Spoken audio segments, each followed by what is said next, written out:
I mean, Boris and Brianna, you both know very well this is a president who often takes questions from reporters. I'm not sure I've ever been at a cabinet meeting covering the president, whether in this term, and this was his 10th cabinet meeting so far in his second term, or in his first term, where he did not take questions from reporters at the end. It's extremely rare for the president to do that. He went around the room and called on a handful of cabinet secretaries, more than a handful probably actually, but one that he notably did not call on was standing to my left, and that was the Department of Homeland Security Secretary Kristi Noem, who we know has come under intense scrutiny in the last several days, ever since she came out on Saturday and described the killing of Alex Preddy at the hands of federal agents,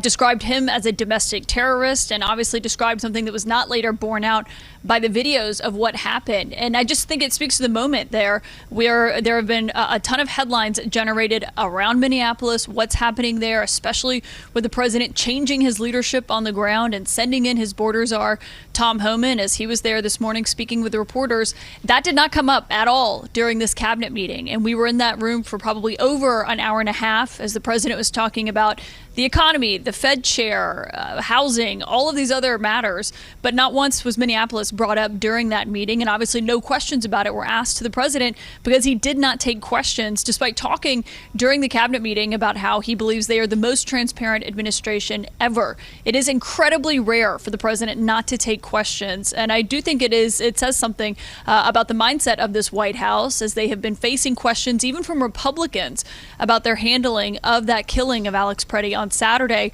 with Republicans on Capitol Hill, some of them calling on the president to fire Kristi Noem, for her to leave her job and resign as DHS secretary, and a lot more of them calling for a thorough and independent investigation into what happened in Minneapolis and the aftermath of how it was handled, not only by the Department of Homeland Security, but also top officials here at the White House who were echoing the comments that were being made by Secretary Noem.